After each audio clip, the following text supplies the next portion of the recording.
Kemenangan kedua berhasil diraih timnas Indonesia di kualifikasi Piala Dunia 2026 zona Asia Grup C. Bahrain harus pulang tanpa poin setelah timnas Garuda menang 1-0 di pertandingan ke-8 Grup C. Stadion Gelora Bung Karno bergemuruh saat Ole Romeni mencetak gol cantik di menit 24, memanfaatkan umpan matang Marcelino Ferdinand. Gol sematawayang Romeni sudah cukup memberikan kemenangan bagi tim Garuda untuk mengamankan posisi keempat klasemen. Dari 8 pertandingan, Indonesia punya 9 poin, hasil 2 kemenangan dan 3 kali seri. Jepang memimpin klasemen dan sudah dipastikan lolos ke putaran final Piala Dunia 2026. 2 laga sisa akan menentukan langkah Indonesia menuju Piala Dunia, yakni melawan Tiongkok dan Jepang. Pelatih timnas, Patrick Kluivert, cukup puas meskipun seharusnya timnas bisa mencetak lebih banyak gol. Hasil ini pun menjadi kemenangan pertama Kluivert sebagai pelatih timnas Garuda. Ia turut memuji penampilan Romeni, Rizky Ridho, hingga Joey Pelupesi. Ridho played a fantastic game, really impressive. I knew already his qualities as well, but he did a great job. What else could I say? He deserved to play as well, and he's got a bright future, of course. But I'm really happy with his performance this evening. Sementara pelatih Bahrain mengucapkan selamat untuk kemenangan Indonesia. I can say first, congratulations for Indonesia for the win. The result was 1-0 from my side. I'm a little bit upset just with this result because I think we deserve minimum to be draw this game. Masih ada 2 laga sisa yang harus dihadapi timnas Indonesia. Bukan laga mudah karena timnas akan menghadapi Tiongkok pada 5 Juni dan selanjutnya bertandang ke Jepang pada 10 Juni 2025. Tim Liputan Kompas TV.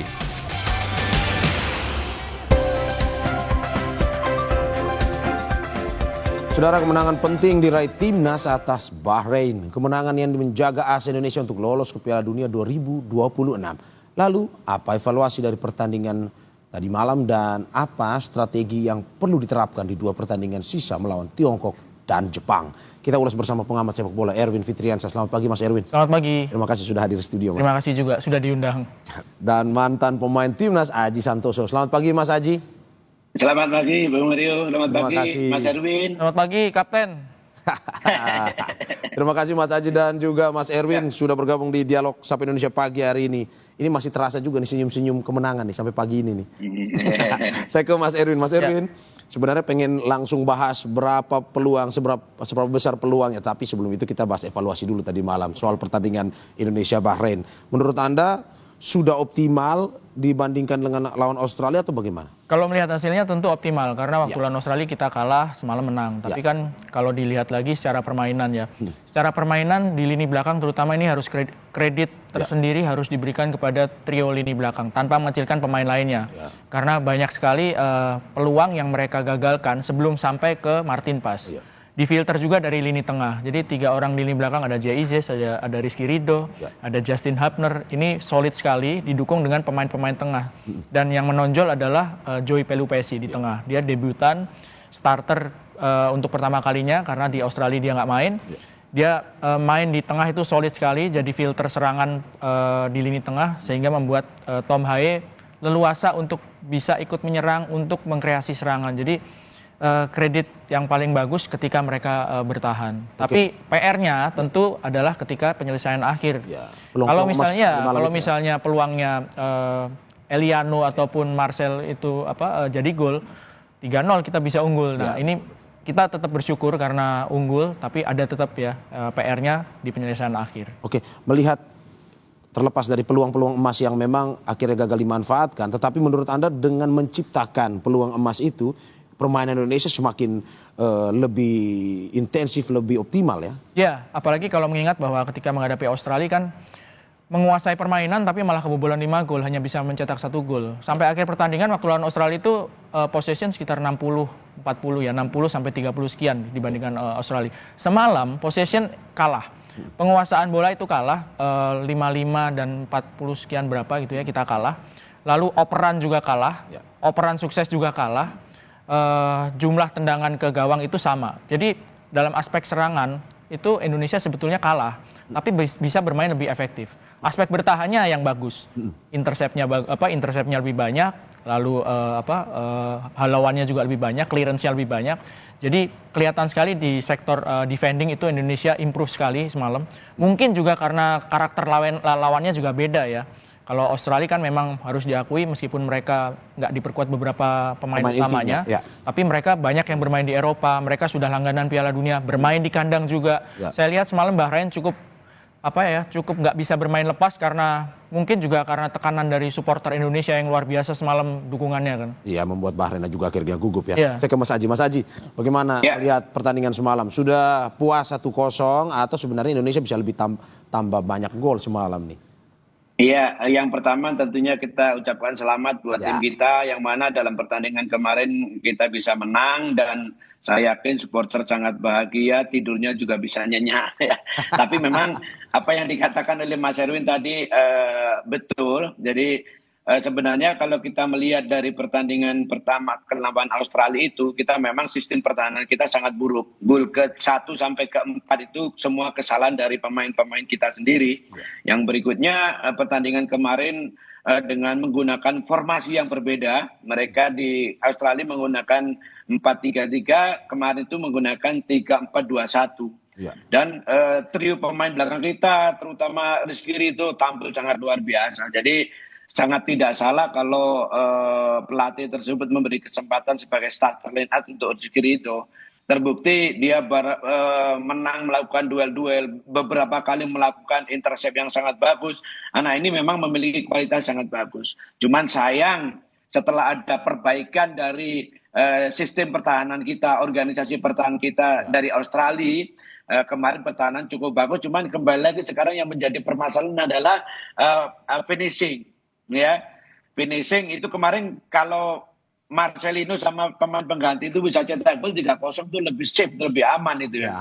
Tapi jangan, saya sih kemarin juga begitu masuknya Ricky Kambuaya, saya sangat yakin tim ini lebih hidup dan itu terbukti ketika Ricky Kambuaya masuk, dia memberikan akses yang sangat bagus. Itu sayang memang tidak jadi gol. Ini yang menjadi PR sekarang ke depan adalah sistem organisasi pertahanan tetap dipertahankan. Yang menjadi PR adalah finishing pemain depan sekarang. Oke, berarti Anda setuju Mas Aji bahwa pertahanan kita saat ini lebih baik ketimbang melawan Australia? Ya, cukup solid.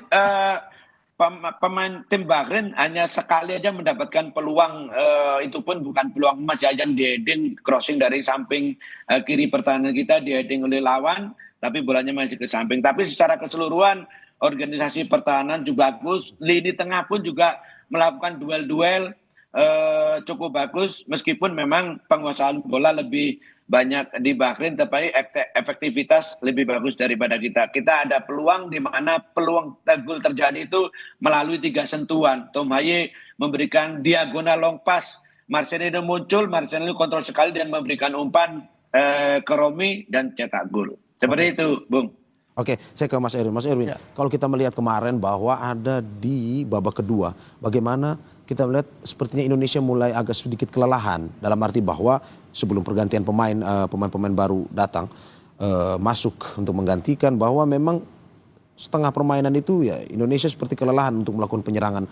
Susah benteng pertahanan dari pemain Bahrain pun bisa menjaga, walaupun sebenarnya Bahrain pun juga ya agak susah juga untuk menembus benteng kita. Menurut Anda seperti apa ini? Ya, kita melihat. Ya, sebelum masuk ke situ saya mau nambahin sedikit. Rizky Ridho sama Marcelino itu bekas anak buahnya Cak Aji waktu di Persebaya. Jadi salah satu yang menemukan bakat dan memberikan kepercayaan Rizky Ridho sama Marcelino itu ya Aji Santoso yang sekarang ada di saya ini. Ya, ke pertanyaan itu tadi, memang wajar ya kalau misalnya ada penurunan permainan karena intensitas tinggi, terutama di babak pertama. Babak pertama itu bisa dibilang Bahrain diisolir ya untuk melakukan serangan ke gawang Martin Paes. Mereka ya mereka bisa main, tapi ketika masuk ke kotak penalti itu mereka nggak punya kesempatan banyak.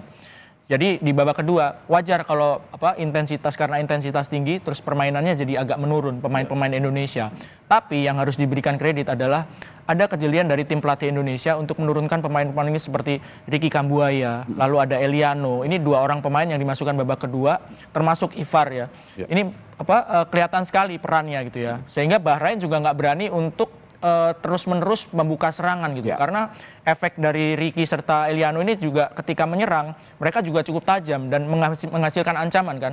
Satu peluang tadi dibikin oleh Eliano hasil dari umpan Ricky Kambuaya. Jadi pergantian pemain yang tepat dari tim pelatih, kejelian pemain, memasukkan pemain dan langsung tune in ke dalam permainan itu sebuah hal yang menjadi kredit juga ya. Menjadi Indonesia menjadi bangkit lagi di babak kedua.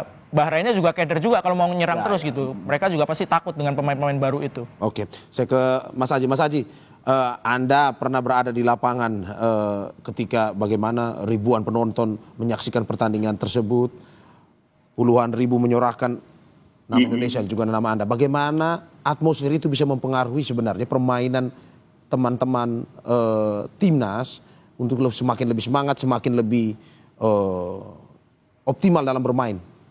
Iya, semalam itu semua supporter sekitar 70.000 penonton yang menghadapi, tentunya ini menjadikan dorongan spirit buat pemain untuk tampil habis-habisan. Dan itu dibuktikan oleh semua pemain. Menurut saya semua pemain bukan hanya masalah menang aja, tetapi memang pemain kemarin benar-benar main cukup bagus, cukup solid. Salah satunya adalah kehadiran pemain ke-12 yaitu supporter gitu loh. Jadi ini harus dijadikan momen untuk bisa kita lolos ke babak berikutnya karena peluangnya cukup besar dengan catatan kita bisa menang lawan Tiongkok nanti. Oke Mas, ini juga terkait dengan pengalaman Anda sebagai seorang pemain. 3-4-2-1 berbeda juga dengan lawan Australia kemarin. Bagaimana Anda sebagai pemain saat itu harus beradaptasi cepat dengan pergantian-pergantian strategi terutama pergantian yang misalkan harus terjadi di dalam sebuah pertandingan, misalkan babak pertama formasinya berapa, strategi masuk ke babak kedua seperti apa untuk melihat dari pertandingan. Bagaimana waktu itu, Mas? Iya, Bung, ini pemain-pemain kita ini kan pemain-pemain berpengalaman, pemain-pemain yang sangat berkualitas. Jadi menurut saya memang ada sedikit risiko yang diambil oleh tim pelatih di mana merubah formasi dan itu tidak banyak waktu. Tetapi kembali lagi bahwa pemain-pemain ini sudah berpengalaman dengan memainkan formasi apapun. Jadi ketika perubahan formasi dari 4-3-3 menjadi 3-4-2-1, sepertinya kalau melihat pertandingan kemarin nggak ada masalah gitu loh. Meskipun ini menurut saya pasti melalui analisa tim analis dari timnas kita, juga melihat dari cara bermain lawan, akhirnya pelatih-pelatih kita mengambil keputusan untuk merubah formasi permainan. Jadi menurut saya kalau kualitasnya bagus itu main formasi apa aja sebenarnya tidak terlalu bermasalah. Tinggal lebih efektif mana kita menggunakan formasi 4-3-3 atau 3-4-2-1 lebih efektif mana gitu. Saya lihat kemarin kita menggunakan 2 gelandang serang ya. Si Marcelino sama Rawat Mangun ya, tidak menggunakan di sayap meskipun dia di sayap tapi lebih banyak masuk ke tengah. Yang itu yang membuat space di pertahanan mereka back kiri back kanan banyak kosong, dan itu terbukti ketika gol terjadi itu karena tidak ada pemain belakang lawan yang berada di posisi back kiri, sehingga Marcelino dengan luasa mendapatkan bola dan memberikan umpan di mana umpan itu cukup bagus dan akhirnya bisa terjadi gol. Oke, kalau misalkan Anda bilang efektif tadi malam, apakah 3-4-2-1 juga efektif untuk pertandingan selanjutnya atau gimana? Ya, tentunya salah satunya melihat dari cara bermain lawan. Tapi menurut saya tim ini sebenarnya memang sudah terbiasa ketika pelatih STY terbiasa menggunakan 3 center back gitu loh. Jadi kalau menurut pengamatan pelatih ini lebih efektif. Kalau menurut saya sih kemarin sih lebih efektif, dari pertahanan juga kokoh, dari segi attacking juga lebih banyak peluang terutama di samping kiri dan samping kanan. Oke, saya ke Mas Erwin. Mas Erwin, ada beberapa pemain yang semalam tidak unjuk gigi di lapangan melawan Bahrain. Menurut Anda siapa yang perlu dikasih kesempatan untuk pada pertandingan berikut melawan Tiongkok dan juga Jepang? Masuknya pemain cadangan seperti Ricky Kambuaya serta Eliano, dan mereka bisa langsung tune in bisa membuat peluang. Peluang Mas ya. Itu dalam hal positif ya. Ini membuat bisa membuat tim pelatih bingung karena pilihannya kan semakin banyak. Ya ini positif buat timnas. Jadi ini kan pertandingan berikutnya kan tanggal 5 Juni, masih lama. Sama 10 Juni lawan China, 5 Juni di Jakarta, 10 lawan Jepang. Masih banyak kemungkinan yang bisa terjadi, apakah cedera, apakah tidak fit gitu ya.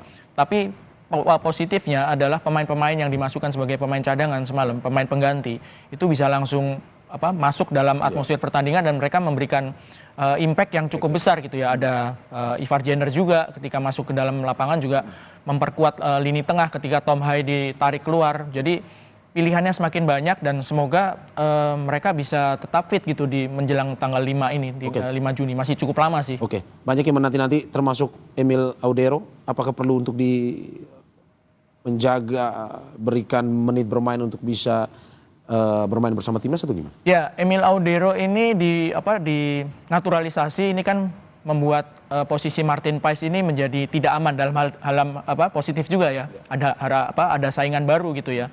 Dan sebelum menghadapi Bahrain semalam kan sebetulnya ada kabar bahwa kayaknya Emil Audero bakalan dikasih kesempatan gitu. Tapi ya itu tadi bahwa pilihan Patrick Kluivert dan Martin Paes ini juga posisinya sangat aman gitu ya. Jarang sekali sebenarnya kalau misalnya kiper utama itu kalau nggak cedera atau akumulasi kartu diganti sama kiper cadangannya itu. Jadi perlu juga kan Emil Audero untuk bermain beradaptasi dengan pemain-pemain di sekitarnya. 3 back di depannya itu kan Martin Paes jelas lebih familiar karena sudah beberapa kali main bareng dengan Jai Izes dan kawan-kawan di lini belakang. Mungkin itu pertimbangan yang dipakai oleh tim pelatih sehingga Emil Audero belum diturunkan di pertandingan malam tadi. Oke, kalau melihat non teknisnya misalkan komunikasi dan segala macam terkait dengan antara pelatih dan juga para pemain, menurut Anda sudah semakin optimal atau sudah semakin itu harus perlu ada perbaikan dalam arti bahwa ini bukan hanya strategi tapi hal-hal non teknis pun perlu diperhatikan juga. Kalau ngelihat dari pertandingan semalam sih nggak ada masalah ya. Baik Coach Patrick ataupun asisten pelatih lain, ada Alex Pastur, ada Denny Lanzat juga sama-sama memberikan instruksi dengan caranya masing-masing. Saya pikir nggak ada masalah. Dan kalau bicara non teknis sebetulnya setelah kalah lawan Australia itu kan kondisi yang sangat berat dihadapi oleh pemain, oleh tim ya, oleh tim pelatih, oleh pemain. Karena apa? Harapannya kan memetik hasil positif di Australia, tapi malah kalah telak seperti itu. Harus main di kandang sendiri, dukungan penonton itu kalau nggak di-manage dengan baik, dengan mental yang baik, itu kan bisa menjadi tekanan. Nah semalam itu ya sepertinya pemain-pemain bisa memanage mental bertandingnya, menjadikan dukungan itu menjadi sesuatu yang positif, bukan sebagai beban gitu. Jadi faktor non teknisnya itu juga yang megang peranan sih menurut saya. Oke, saya ke Mas Haji. Mas Haji, untuk melawan Tiongkok persiapan seperti apa yang perlu dilakukan dan lini mana saja dari evaluasi tadi malam yang sepertinya harus menambah daya gedor nih? Iya, yang pertama pertandingannya masih cukup jauh ya, tanggal 5 Juni ya kalau nggak salah ya. Tentunya ini punya punya waktu untuk memperbaiki tim ini. Menurut saya sih dengan formasi kemarin itu cukup bagus kalau kita ngelihat hasil dan cara bermain juga oke. Menurut saya berarti ini tinggal dimantapkan lagi karena kemarin waktu pulang dari Australia kan waktunya kan tidak banyak. Paling latihan hanya 2-3 kali. Itu pun latihan pertama pasti melakukan recovery training karena kondisi pemain masih dalam kondisi yang capek kan. Banyak asam laktat setelah bermain dengan Australia. Menurut saya ini komposisi ini perlu dipertahankan dan perlu dipertajam, perlu dimatangkan. Baik bagaimana organisasi pertahanan, baik bagaimana organisasi penyerangan, baik bagaimana kalau kita lagi possession. Itu kemarin memang sentuhan-sentuhan tim lawan sedikit lebih unggul. Tetapi untuk berikutnya seharusnya sentuhan-sentuhan kita harus lebih bagus lagi. Karena materi pemain kita ini sangat layak untuk bermain dengan 1-2 sentuhan gitu. Kemarin masih ada beberapa kali sering hilang bola. Dan satu lagi saya lihat kemarin ketika melakukan direct long pass dari stopper kita ke striker kita itu selalu gagal. Tetapi ketika melakukan diagonal long pass ini banyak suksesnya gitu. Terbukti banyak-banyak ruang kosong yang bisa dimanfaatkan pemain-pemain kita. Jadi menurut saya waktu masih ada, cukup lama persiapannya. Nah ini harus dipermatang lagi, dipertajam lagi untuk lebih matang lagi ketika menggunakan formasi yang sama dengan pertandingan semalam. Begitu juga dengan pemain-pemain pengganti yang semalam sudah semakin optimal. Ya, artinya kualitas pemain pengganti terutama Ricky Kambuaya itu menurut saya tidak kalah dengan pemain-pemain starting line up. Ya. Terbukti ketika Ricky Kambuaya masuk dapat peluang memberikan assist yang sangat bagus, ketenangan dia, bagaimana dia running behind opponent, lari di belakang pertahanan lawan, dapat bola, bagaimana dia delivery ball yang sangat sempurna, hanya saja finishing touch yang perlu diperhatikan. Oke, kalau dari sang kapten tadi malam bagaimana memimpin rekan-rekannya? Ya, kalau memang menang ini semua kelihatan oke semua ya Mas. Ya, tapi memang kita harus apresiasi mereka. Ya. Tidak hanya kapten aja, semua pemain tampil cukup bagus. Hanya saja itu tadi sih, seharusnya kita menang 3-0. Marcelino 1 sama kalau kita 3-0 tidur lebih nyenyak semalam itu. Karena kalau 1-0 kemarin masih sempat deg-degan gitu. Karena begitu lawan bisa cetak gol, kita seri. Kalau kita kemarin seri, peluang kita hampir tidak ada gitu. Hampir berat gitu. Tapi ketika ini menang, peluang kita sangat terbuka lebar, tergantung dari nanti pertandingan melawan Tiongkok. Seperti itu Bang Menir. Saya ke Mas Erwin, Ya. bagaimana melihat di atas kertas melawan Tiongkok, ya kita kesampingkan Jepang dulu, ini Tiongkok dulu karena paling dekat. Ya. Kalau melawan Tiongkok, kesempatan kita, peluang kita? Kondisinya gini, menghadapi Tiongkok ini kan pertandingan kedua ya. Sebelumnya kita pernah menghadapi Tiongkok di kandang mereka. Dan waktu itu kondisinya adalah Tiongkok habis kalah berturut-turut 3 kali sebelumnya. Sementara Mentalnya lagi jatuh waktu itu. Sementara Indonesia nggak pernah kalah, lawan Arab seri ya kan, lawan Australia seri, lawan Bahrain hampir menang, akhirnya 2-2. Ketika menghadapi Tiongkok itu semua pendukung itu bayangannya wah kita bisa menang nih lawan Tiongkok, mereka habis kalah terus nih 3 kali.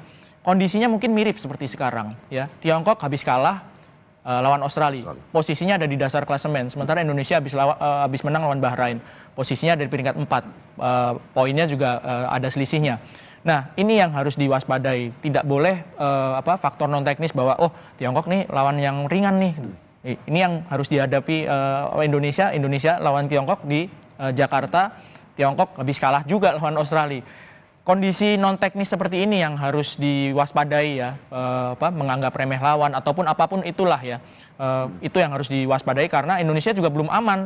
Di posisi 4 pun belum aman gitu. Kalau misalnya kita memetik hasil yang buruk terus Bahrainnya sekarang menang, Bahrain lawan Arab Saudi di kandang sendiri. Kalau mereka bisa menang ya. Ini Tiongkok di dasar klasemen, ini menjadi pengaruh juga untuk mental mereka di mana kita juga berada di posisi 4, lebih di atas ya, lebih merasa di atas kertas kita merasa diunggul. Tiongkok 2 kali menang, salah satunya menang lawan Indonesia ya. Waktu lawan Indonesia di kandang mereka bisa menang 2-1 ketika mereka habis kalah 3 kali malah menang lawan Indonesia yang waktu itu Indonesia belum pernah kalah. Jadi kondisi itu yang nggak boleh dianggap remeh oleh Indonesia sekarang ini. Dan haruskah ada perubahan strategi atau tetap dengan 3-4-2-1 tadi malam atau bagaimana?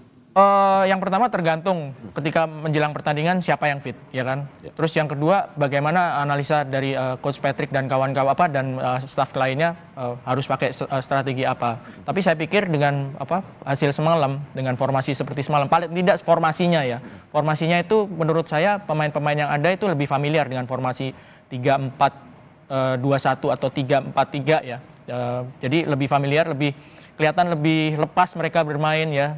Saya berharap sih tidak ada drama-drama seperti kita lawan Tiongkok di kandang mereka gitu ya. Ketika Tom Hai nggak dimainkan gitu ya, tapi ketika main menjadi pemain pengganti malah mencetak gol, kan ada pertanyaan-pertanyaan gitu kan. Dan seberapa besar peluang untuk bisa lolos, dalam arti bahwa hitung-hitungannya seperti apa jika lawan Cina menang? Singkat aja Mas, jika lawan Cina menang hitung-hitungannya seperti apa dan apakah Indonesia masih punya peluang besar itu? Peluangnya cukup besar sekarang ya. Asalkan lawan Tiongkok nanti menang. Kita oke lah nggak ngelihat lawan Jepang dulu karena step by step. Tapi sekali lagi lawan Tiongkok itu mutlak harus menang kalau misalnya mau mengamankan posisi 3 atau 4. Karena harus diakui menghadapi Jepang itu laga yang super berat. Mereka main di kandang sendiri. Meskipun sudah lolos, mereka juga nggak mau kan, nggak mau kehilangan poin juga kan ya. Jadi lawan Tiongkok harus menang. Kalau misalnya menang, peluangnya untuk lolos untuk ke babak 4 ya, untuk mengamankan posisi 3-4 cukup terbuka. Cukup terbuka ya. Oke, saya terakhir ke Mas Aji. Mas Aji, bagaimana melihat pertandingan melawan Cina nanti? 3-4-2-1 perlu dipertahankan atau ada racikan baru? Iya, tentunya kalau melihat permainan kemarin sih tidak ada salahnya untuk mempertahankan. Tetapi tentunya itu setelah setelah tim analis menganalisa efektifnya seberapa jauh kan begitu. Yang kedua, kalau kita berbicara masalah peluang, apa yang dikatakan oleh Mas Erwin tadi benar, Pak. Yang penting adalah ketika nanti melawan Tiongkok kita menang, kita sudah memastikan di posisi keempat.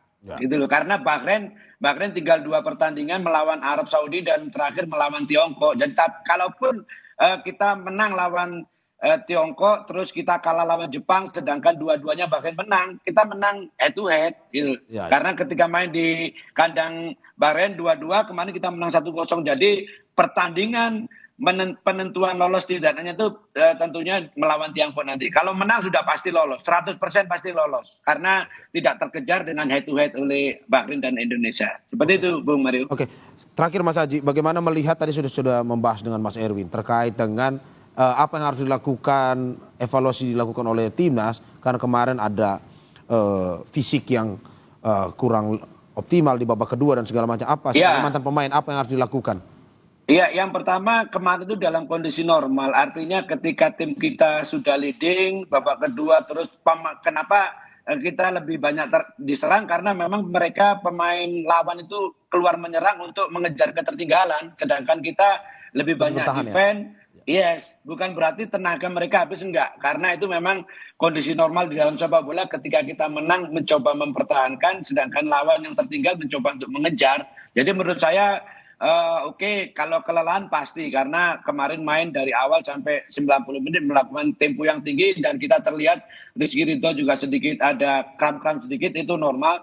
Tetapi secara keseluruhan kita apresiasi lah perjuangan pemain-pemain kita semalam. Oke, terima kasih Bapak-bapak pengamat sepak bola Erwin Fitriansyah dan juga mantan pemain timnas Aji Santoso. Apa yang disampaikan semoga memberikan semangat, optimis dan juga selalu bisa tidur nyenyak ya Mas ya. Menang untuk tim. Amin.